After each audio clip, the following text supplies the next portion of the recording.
Selamat datang di channel Edukasi Alam Liar. Hari ini kita akan membahas salah satu makhluk laut paling mengagumkan yang pernah ada di bumi, penyu laut. Dari sejarah panjang mereka, sejak zaman dinosaurus hingga peran pentingnya dalam menjaga kesehatan lautan, video ini akan mengupas tuntas semua hal tentang penyu. Penyu adalah hewan reptil laut yang termasuk dalam ordo Testudines dan famili Cheloniidae atau Dermochelyidae. Berbeda dengan kura-kura darat, penyu hidup di lautan dan hanya naik ke darat saat betina bertelur. Ciri utama penyu, tubuh dilindungi oleh karapas atau tempurung atas dan plastron bagian bawah. Tidak memiliki gigi, tapi memiliki paruh keras yang tajam untuk memotong makanan. Kaki mereka berkembang menjadi sirip yang kuat untuk berenang di laut. Mereka termasuk hewan berdarah dingin, artinya suhu tubuhnya mengikuti lingkungan. Penyu juga termasuk hewan yang bernapas dengan paru-paru, jadi mereka tetap perlu naik ke permukaan untuk mengambil udara. Tahukah kamu, penyu telah hidup selama lebih dari 110 juta tahun, menjadikannya salah satu makhluk tertua yang masih hidup sampai sekarang. Mereka telah melewati 5 kali kepunahan massal dan tetap bertahan, menunjukkan betapa tangguhnya mereka sebagai spesies. Fosil menunjukkan bahwa penyu awalnya berkembang di daratan sebelum bermigrasi ke laut. Perubahan tubuh seperti sirip dan bentuk cangkang memungkinkan mereka beradaptasi sempurna di lingkungan laut. Saat ini terdapat 7 spesies penyu laut yang dikenal oleh ilmu pengetahuan. Masing-masing punya ciri khas dan habitat berbeda. Pertama, penyu hijau, Chelonia maidas. Makan rumput laut dan alga saat dewasa. Warna lemak tubuhnya yang kehijauan menjadi asal nama mereka. Kedua, penyu sisik, Eretmochelys imbricata. Cangkang bertumpuk seperti genteng, sangat indah tapi sering diburu. Hidup di perairan tropis, terutama dekat terumbu karang. Ketiga, penyu tempayan, Caretta. Kepala besar dan rahang kuat, menyukai kepiting dan moluska. Sering ditemukan di Samudra Atlantik dan Pasifik. Keempat, penyu belimbing, Dermochelys coriacea. Terbesar dari semua penyu, berat bisa mencapai 900 kg, memiliki cangkang lunak berbentuk seperti belimbing. Kelima, penyu lekang, Lepidochelys olivacea. Paling kecil sering bertelur massal di pantai dalam fenomena Aribada. Keenam, penyu Kemp's Ridley, Lepidochelys kempi. Spesies paling langka, bertelur pada siang hari, sangat tidak biasa.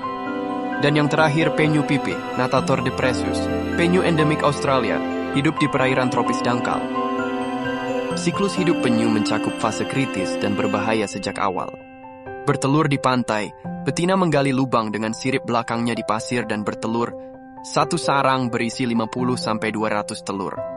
Masa inkubasi telur menetas dalam waktu 45-70 hari. Suhu pasir menentukan jenis kelamin tukik. Hangat sama dengan betina, dingin sama dengan jantan. Perjalanan ke laut, anak penyu atau tukik harus segera menuju laut untuk bertahan. Banyak yang menjadi santapan burung, kepiting, atau predator lain. Pertumbuhan dan kematangan. Setelah bertahun-tahun di laut terbuka, penyu kembali ke perairan pesisir. Penyu baru dewasa dan siap kawin sekitar usia 20-30 tahun. Untuk hidup di lautan, penyu mengembangkan banyak adaptasi. Sirip panjang dan kuat untuk berenang cepat, dan paruh tajam disesuaikan dengan jenis makanan. Misalnya, penyu hijau makan tanaman laut. Penyu tempayan makan hewan bercangkang, navigasi magnetik alami yang luar biasa, dan mereka bisa kembali ke pantai asal bertelur.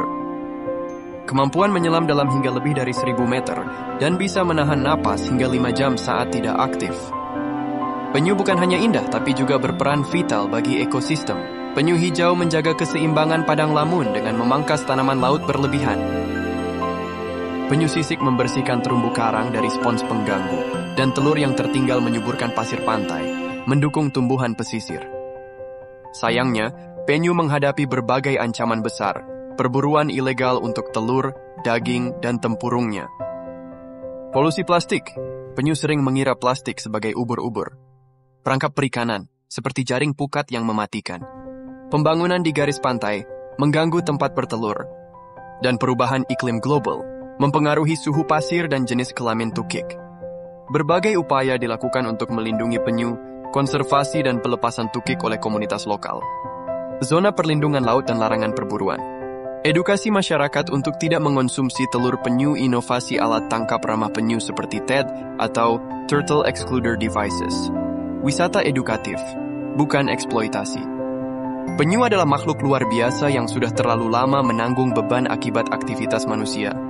Jika kita tidak bertindak sekarang, bisa jadi generasi berikutnya hanya akan mengenal penyu dari buku atau gambar. Mari kita jaga laut, kita jaga penyu untuk masa depan yang lebih baik. Terima kasih telah menyaksikan video ini. Dukung kami dengan subscribe, like, dan bagikan video ini ke teman-temanmu. Tulis di komentar, apa yang paling mengejutkan kamu dari kehidupan penyu?